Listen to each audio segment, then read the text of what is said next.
apakah ijazah yang asli itu ada atau tidak. Itu dulu. Kalau ada, apa benar itu asli? Atau ijazahnya tidak ketemu, tapi apa benar UGM pernah mengeluarkan ijazah itu? Kan UGM sudah menyatakan pernah mengeluarkan ijazah. Lalu buktikan sebagai kebenaran materialnya. Logika-logika yang dibangun itu harus dibuktikan.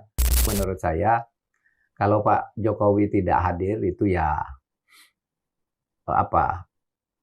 tanggung jawab atau konsistensinya itu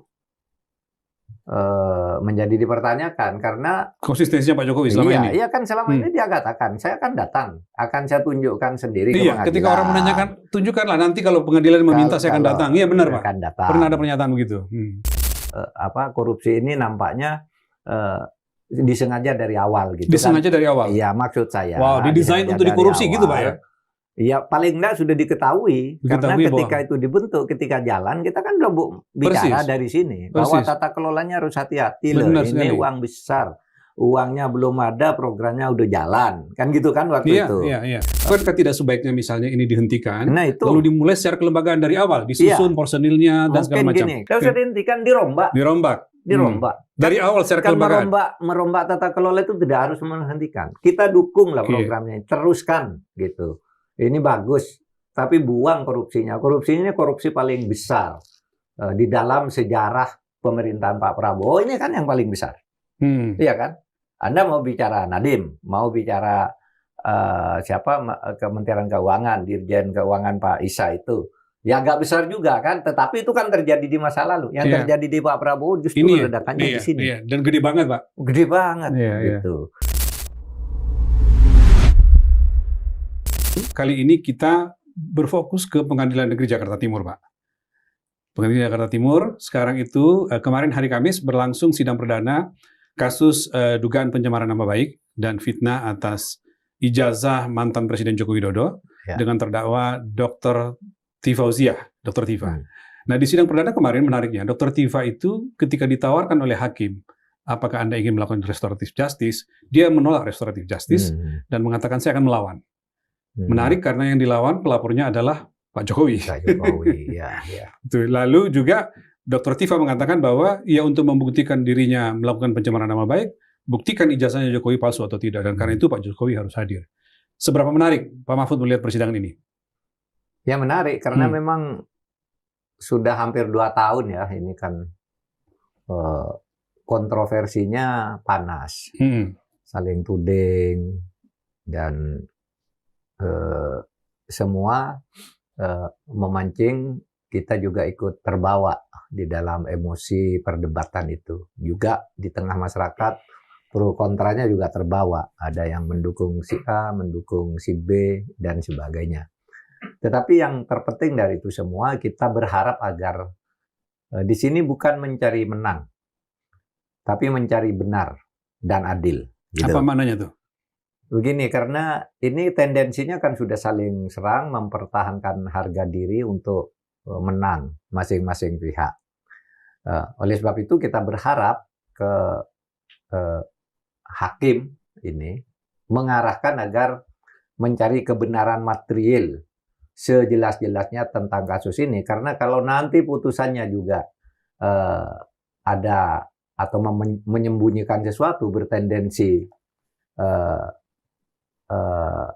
menghilangkan fakta dan opini yang sudah ditanam oleh fakta-fakta itu tidak akan menyelesaikan masalah. Tidak akan menyelesaikan masalah. Itu akan menjadi liar, tapi tidak menjadi perkara yang tertuju ke seseorang sebagai terdakwa atau tersangka, tapi akan menjadi liar di tengah publik dan sejarah akan mencatat ini sebagai hal yang buruk. Oleh sebab itu, saya berharap hakim ini mengambil peran, mencari kebenaran dan menegakkan keadilan.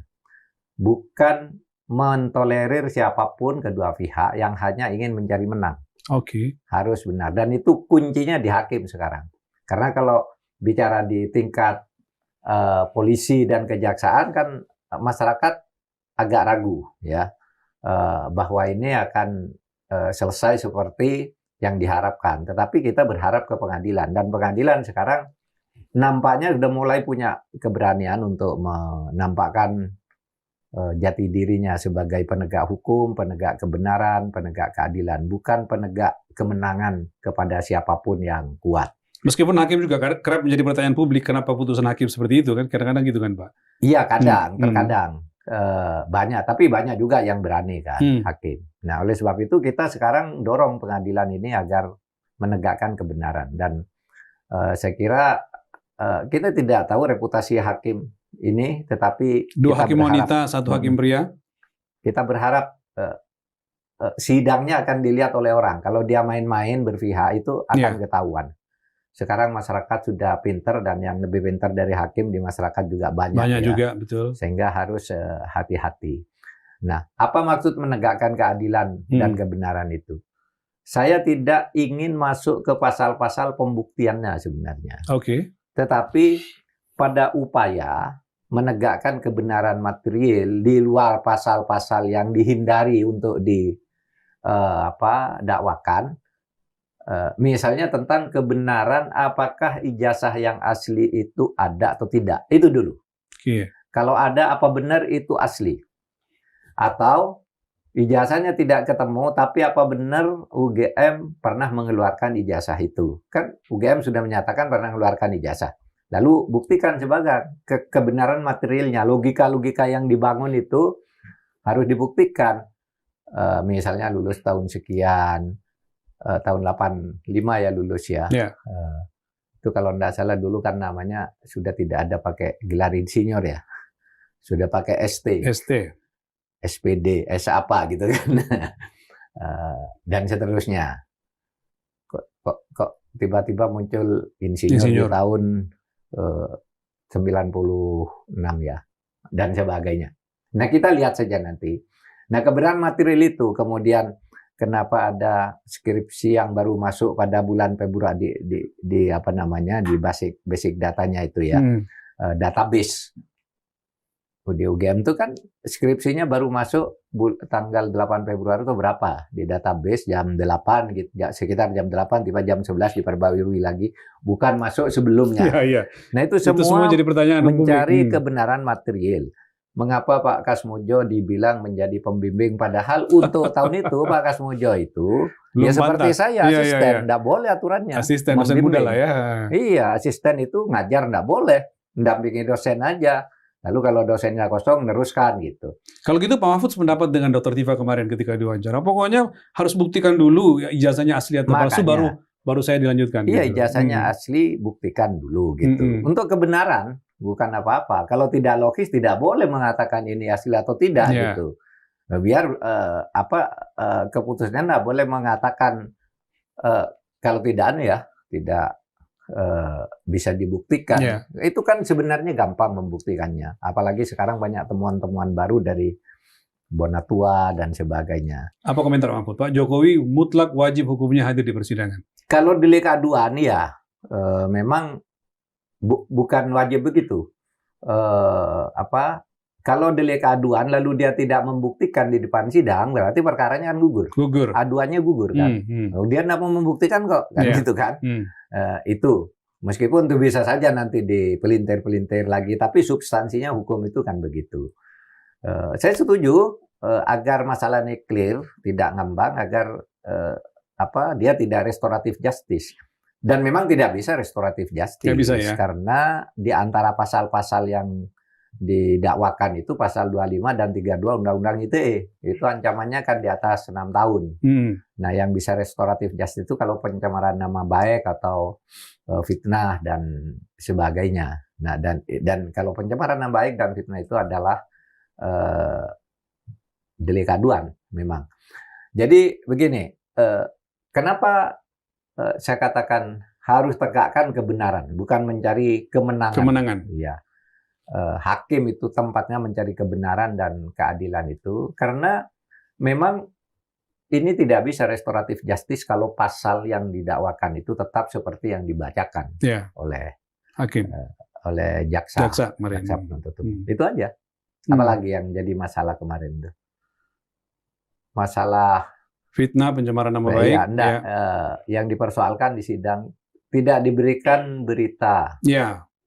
berita acara pemeriksaan, Pak. Berita acara. Ya, itu seberapa penting itu mesti dimiliki? Enggak, kalau menurut undang-undang memang bunyinya itu bukan berita acara, gitu ya.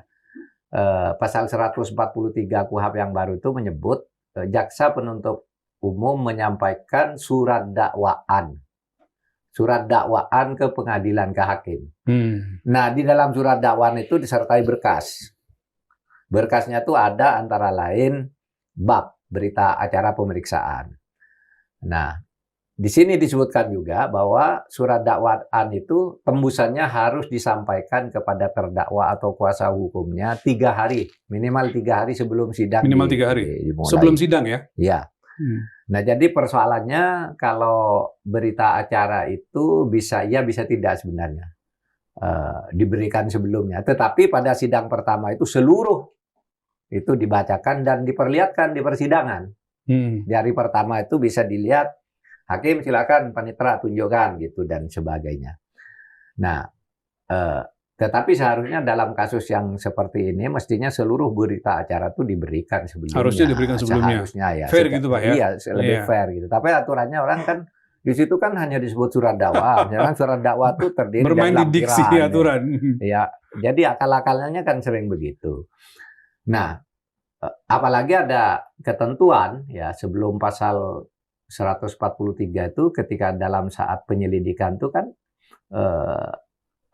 terdakwa berhak mengetahui apa yang disangkakan sejak awal, sejak diperiksa saya ini disangka apa gitu. Betul. Sehingga menjadi wajar kalau dia punya berita acara itu. Nah, itu aja sebenarnya yang Saya mau kembali yang soal yang menarik bagi publik dan juga seperti yang disampaikan oleh Dr. Tipa tadi soal hadir atau tidaknya Pak Jokowi, gitu ya. Nah, menurut Pak Mahfud kalau mencermati kasus ini dan melihat Pak Jokowi, perhitungan Pak Mahfud sendiri menduga apa? Pak Jokowi akan hadir atau tidak kira-kira dalam sidang? Kalau secara teknis hadir itu bisa macam-macam. Gimana, bisa Pak? Hadir dengan fisiknya hadir, bisa dengan virtual. Dan malah bisa tidak hadir kalau ada di pelosok itu dikuasakan saja gitu, pelosok yang sulit dijangkau, apalagi ini. Nah, tapi kalau ini menurut saya kalau Pak Jokowi tidak hadir itu ya tanggung jawab atau konsistensinya itu menjadi dipertanyakan karena konsistensinya Pak Jokowi selama ini. Iya kan selama ini dia katakan saya akan datang, akan saya tunjukkan sendiri ke pengadilan. Ketika orang menanyakan tunjukkanlah nanti kalau pengadilan meminta saya akan datang. Iya benar Pak. Akan datang. Pernah ada pernyataan begitu. Pengacaranya juga Pak minggu lalu bilang. Mengatakan ya. Yakob kan sudah bilang Yakob itu ya akan datang Pak Jokowi. Nah, kalau dia tidak datang dengan berbagai alasan gitu, misalnya melakukan langkah-langkah di balik pintu agar jaksa menyatakan tidak perlu hadir gitu, itu tidak fair juga. Akan menjadi masalah apapun putusannya. Ya selesai secara formal tapi tetap aja pergunjingan di tengah masyarakat dan hak masyarakat untuk mengetahui persis apa yang terjadi kepada mantan kepala negaranya itu jadi masalah. Jadi ini lebih kepada pertanggungjawaban publik atau moral Pak Jokowi kalau hadir atau tidak, Pak ya? Kita tidak bermaksud membenarkan Mas Rizal, tidak bermaksud sejak awal secara a priori bahwa Tifa benar atau tidak. Maksud saya cari kebenaran tuh di muka hakim. Karena dakwaannya terlalu banyak. Kalau saya sendiri, ya pasal-pasal yang menggunakan ITE itu tidak tepat. Ya, tapi nantilah itu biar di pengadilan. Menurut saya seumpama pun harus dia dinyatakan bersalah, ya mungkin pencemaran nama baik itu, ya. Di pasal 433 tuh menyiarkan sesuatu yang secara terbuka kepada umum yang orangnya sendiri tidak ingin itu disiarkan kepada orang. Gitu. Tapi pertanyaan berikutnya Pak, secara hukum bagaimana sih Pak melihat perbedaan ini kan mempertanyakan dokumen seorang pejabat publik yang publik perlu tahu, gitu ya? Pada mana batas saja Pak? Orang mengatakan bahwa ini pencemaran nama baik, tapi ini hak orang untuk tahu kebebasan berekspresi atau berbicara. Gini, dulu tahun lalu kan saya sudah bicara melalui podcast ini. Ini memang seharusnya dibawa ke peradilan pidana. Kan dulu udah dibawa ke Perdata, saya bilang nggak bisa Perdata. Ke PT UN tidak bisa. Bisanya ke peradilan pidana. Tetapi yang melapor TIFA atau masyarakat yang melapor. Nah kan masyarakat sudah melapor tapi itu tidak diproses, malah laporan baliknya ya diproses lebih dulu. Yang di sana ini pidananya itu kalau mau fair ya. Karena ini menjadi isu publik, pidana dong. Bahwa ini terjadi pemalsuan dokumen, terjadi penipuan, terjadi apa tuh bisa pidana. Tetapi kan laporan-laporan oleh timnya dulu kan ada si Fadila, si Egy Sujana, dan itu kan pidana, itu kan pidana itu. Tapi yang ini tidak diproses, yang diproses malah si Roy Suryo. Apa? Yang didakwakan kemudian mencemarkan nama baik. Kenapa pencemaran nama baik? Karena dia menyiarkan sesuatu yang tidak pasti, yang hanya dugaan-dugaan disiarkan terus. Nah, menurut saya sih iya sih itu keliru, tapi terbatas di situ kelirunya. Bahwa dia menyebarkan baik. Karena apa? Ya menyiarkan terus, dia memaksakan. Mengatakan ini hasil penelitian loh. Siapa yang tidak percaya neliti sendiri. Di dalam etika penelitian itu tidak ada orang kalau tidak percaya kok suruh neliti gitu. Tidak percaya aja. Kalau dia maksa tiap hari. Yang tidak percaya neliti dong. Penelitian dibayar, dijawab dengan penelitian. Seperti saya misalnya, ada percaya pada hasil penelitiannya Samuel Huntington ya. Tentang benturan peradaban. Tapi buat apa saya neliti? Nggak percaya aja gitu. Tapi dia maksa tiap hari nyuruh orang neliti juga gitu. Tapi soal beban pembuktian itu di pihak mana seharusnya, Pak? Kenapa? Gini. Pembuktian itu harus dua-duanya kalau kasus ini. Itu kan orang sering keliru tuh, sering membelokkan pikiran orang bahwa siapa yang mendalilkan harus membuktikan. Itu kalau dalam hukum perdata. Ya, Anda nuduh saya punya utang nih, buktinya. Anda tanda tangan, terima gitu. Nah, saya oh iya gitu. Anda yang mendalilkan bahwa saya punya utang. Tapi kalau pidana itu nggak ada, dua-duanya harus membuktikan. Karena kalau perdata itu kebenaran formal, Mas. Tertulis sudah oke, diakui kedua pihak, selesai. Tapi kalau perdata itu permutaan formal. Kalau pidana, materialnya harus benar-benar gitu. Nggak ada kok lalu ada orang yang harus mendalilkan itu. Ya dia membuktikan. Si Roy Suryo, Tifa sudah mendalilkan Anda ini tidak asli karena ini buktikan sekarang aslinya. Kan gitu harus membuktikan. Dua-duanya dikenai beban pembuktian. Itu kalau dalam hukum pidana. Gitu. Oke. Baik Pak, kita tunggu Pak sidangnya. Ini kalau nggak salah sidang berikutnya itu hari Kamis, karena itu 3 hari lagi ya. Anda terus mengikuti dialog kita. Pak Mahfud akan selalu memberikan pandangan tentang kasus-kasus hukum dan pemerintahan yang terjadi di luar yang menjadi perhatian Anda. Karena itu kalau Anda belum subscribe, silakan Anda subscribe dan nyalakan notifikasi Anda. Pak Mahfud, saya lanjut sekarang. Ini juga ramai dibincangkan atau dikomentari oleh followers Pak Mahfud di akun sosial media Pak Mahfud maupun di Terus Terang Media, Pak. Soal update pengusutan korupsi MBG. Ini menarik karena Kejaksaan rupanya bekerja secara cepat. Per hari ini sudah 7 tersangka, Pak. Skandal terbesar tahun ini, ya. Korupsi yang nampaknya disengaja dari awal. Nah, itu dia, Pak. Disengaja dari awal. Saya mau nanya ke Pak Mahfud, betul sekali dugaan-dugaan kita selama ini, Pak Mahfud, ketika saya wawancara di awal-awal, ini peluangnya bisa di mana-mana. Sampai urusan ompreng, Pak. Yang terbaru ini kan kalau nggak salah, Brigjen Polisi aktif, ya, Sekretaris Deputi, itu karena mendesain perusahaan untuk memproduksi ompreng. Apa komentar Pak Mahfud dengan pengusutan-pengusutan yang sekarang makin terbuka, makin kemana-mana? Ada ditemukan Brigjen Polisi aktif, ada juga TNI aktif berpangkat kolonel. Apa komentar Pak Mahfud?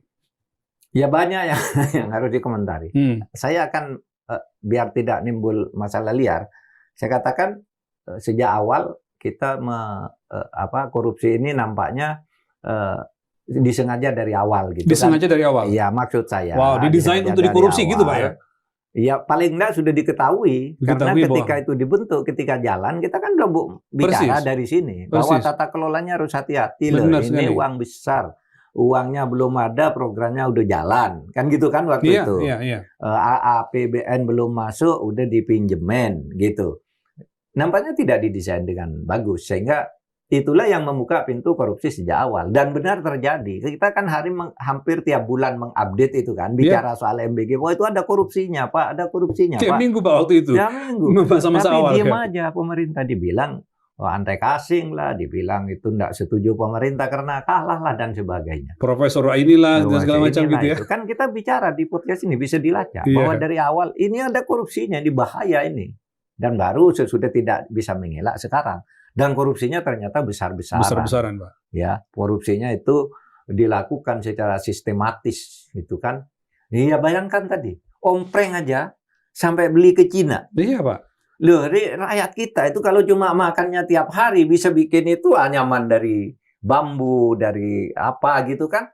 Dan rakyat punya pekerjaan untuk itu. Pakai daun pisang, daun jati, apa di kampung itu. Kenapa tidak itu aja gitu. Nah, lalu yang kayak gitu aja beli ke Cina. Sementara katanya mau mandiri secara ekonomi, menghidupkan ekonomi rakyat. Rakyat tidak kebagian apa-apa. Bahkan kemudian ada berita di mana makanan untuk satu pelosok di Sulawesi Utara, Manado, itu makanannya diimpor dari Surabaya karena harus ada speknya. Ada standarnya yang itu hanya di Surabaya. Kenapa? Misalnya tidak pakai berkali-kali kita katakan. Kenapa tidak serahkan ke desa itu? Desa itu kasih jatah sekian terus rakyat suruh makan tiap hari. Anak sekolah kasih makan tiap hari, rakyatnya dapat keuntungan, hidup, ekonominya hidup, ya. Kemudian tidak akan busuk dengan formalitas-formalitas itu. Belum lagi sepeda motor ya. Sepeda motor, seragam, gaji pegawai MBG yang terpaksa BGN yang terpaksa menghapus orang guru-guru honorer yang sudah belasan tahun hanya dengan gaji 200.000, 300.000 agar bisa menjadi pegawai PPK atau ASN dan sebagainya. Nah itu kan masalah besar yang menimbulkan pertanyaan, ini mau apa sih gitu. Oleh sebab itu menurut saya ya harus diusut tuntas dan saya kira ini bagian dari satu prestasi lah kalau dianggap prestasi. Dari sekian banyak masalah ini prestasi karena ternyata bisa dibuka sesudah kita gedor tiap saat bahwa ini ada korupsinya dan betul. Dan kan? Ini program kesayangan presiden lah kira-kira gitu. Program kesayangan presiden. Akan halnya kesayangan presiden ya kita dukung ini. Tapi tata kelolanya kan sejak awal tata kelolanya rakyat itu seneng lah dikasih makan gitu. Meskipun dari sudut ilmu banyak mempersoalkan kalau mau membuat anak cerdas, menghilangkan stunting kan ibu hamil yang diberi gitu. Itu teoritisnya lah, Bu. Saya orang hukum. Silahkan itu ada ilmunya sendiri. Kalau dari sudut hukum, tata kelolanya udah salah, sudah membuka pintu korupsi sejak awal. Oleh sebab itu bagus ini, semua dibongkar saja. Dan saya kira masih banyak ini jaringan-jaringan ini. Makanya Pak, saya mau lanjutkan. Jadi bukan semata-mata besar korupsinya, tetapi mulai kelihatan pelibatan orang-orang lain di berbagai institusi, Pak. Terutama institusi kepolisian dan TNI. Polisi, Brigjen Polisi sudah ketahuan satu, Pak, udah mulai dan ini sudah jadi tersangka. Lalu yang saya bilang tadi, kolonel Pak di TNI, ya, di kalau nggak salah dia sekretaris deputi juga.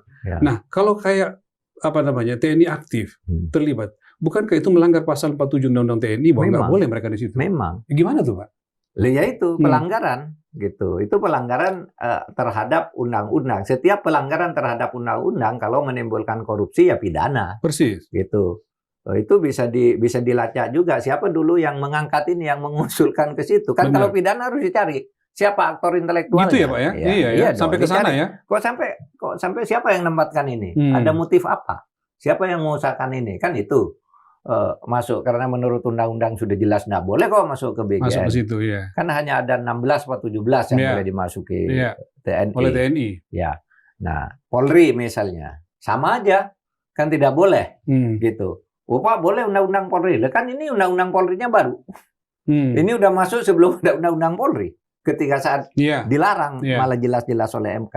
Sama saja. Ini merupakan satu gerombolan penjahat di tingkat birokrasi gitu yang melakukan ini. Artinya Pak Abu bukan semata-mata case besar, tapi juga ada persoalan kelembagaan di situ kan Pak? Iya, persoalan kelembagaan. Udah institusinya, ada personalnya dan segala macam. Nah, pertanyaan saya, dengan semakin terbuka begini, ada banyak sekali masalah, bukankah tidak sebaiknya misalnya ini dihentikan, lalu dimulai secara kelembagaan dari awal, disusun personilnya dan segala macam? Kalau sudah dihentikan, dirombak. dirombak. Dari awal secara Kan kelembagaan. merombak tata kelola itu tidak harus menghentikan. Kita dukung lah programnya, teruskan gitu. Ini bagus, tapi buang korupsinya. Korupsinya korupsi paling besar di dalam sejarah pemerintahan Pak Prabowo. Ini kan yang paling besar, iya kan? Anda mau bicara Nadiem, mau bicara Kementerian Keuangan, Dirjen Keuangan Pak Isa itu. Ya agak besar juga kan, tetapi itu kan terjadi di masa lalu. Yang terjadi di Pak Prabowo justru ledakannya di sini. Dan gede banget, Pak. Gede banget, gitu.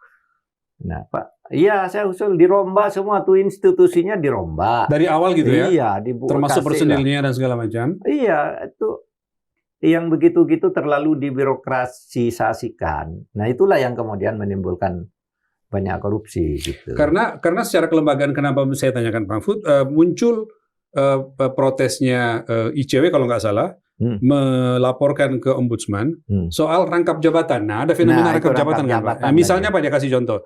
3 pucuk pimpinan yang kemarin itu, yang baru ini, yang mau mengganti, Nani Sdeang, sekarang kepala, itu komisaris Pertamina. Merangkap komisaris Pertamina.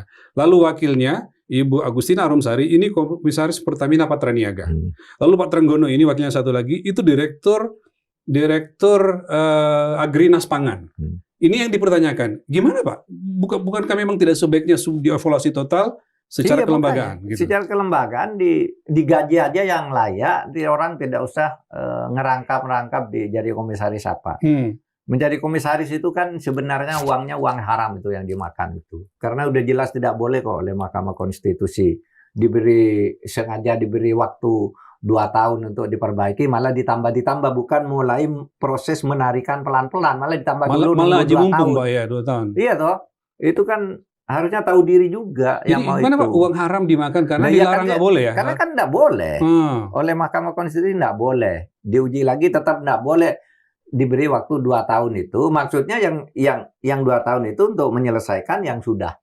Persis. Ya, yang sudah terlanjur diangkat mungkin terikat kontrak sekian tahun itu di 2 tahun diselesaikan nih, bukan malah nambah yang baru mumpung masih ada 2 tahun menggunakan kesempatan itu. Kalau dari sudut ini, kalau dilihat dari sudut substansi yang diputuskan oleh Mahkamah Konstitusi, sebenarnya tidak boleh ini terjadi. Dan itu iya, suatu saat kan bisa dipersoalkan orang. Saya selalu mengingatkan kepada masyarakat, kalau Anda sedang menjabat aman, itu bukan berarti Anda aman, karena beberapa tahun, bahkan belasan tahun sesudah berhenti, seperti banyak yang terjadi, itu dicokok lagi sekarang. Sesudah terjadi pergantian pemerintahan dan sadar bahwa ini ada kesalahan gitu. Nah, oleh sebab itu setiap pemerintahan itu harus hati-hati gitu. Saya sudah sering menyebut contohnya kan orang sudah pensiun 12 tahun, masuk lagi penjara, gitu ya? Sudah tenang-tenang di rumah. Kan banyak tuh yang sekarang masih ini. Besok Anda akan kena begitu kalau terjadi perbaikan hukum ke arah yang lebih baik. Oleh sebab itu dari sekarang hendaknya disadari gitu bahwa hal-hal yang itu tidak boleh diterima oleh orang yang sedang menjabat, jabatan rangkap dan sebagainya dan sebagainya. Nah, saya kira hal ini sudah berkali-kali diteriakkan, tapi terus persis. Pak Mahfud berapa kali mengatakan itu merangkap jabatan selain melanggar konstitusi, melanggar undang-undang. Iya dong.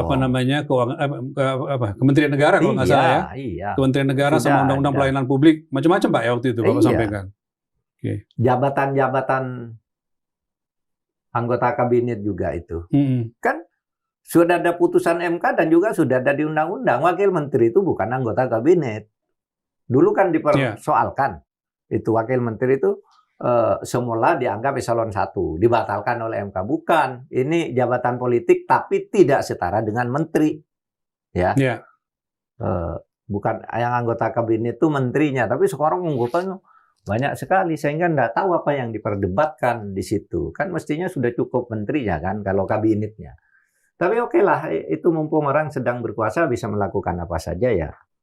Kita kan hanya bisa ngeritik dan bisa menyampaikan bahwa memperingatkan gitu ya. Iya dong, bisa mengingatkan bahwa itu bisa terjadi masalah di suatu saat. Kalau sekarang orang bisa saling melindungi kan, suatu saat samalah dulu Pak Harto juga saling melindungi juga. Enggak bisa juga pada akhirnya jatuh juga gitu.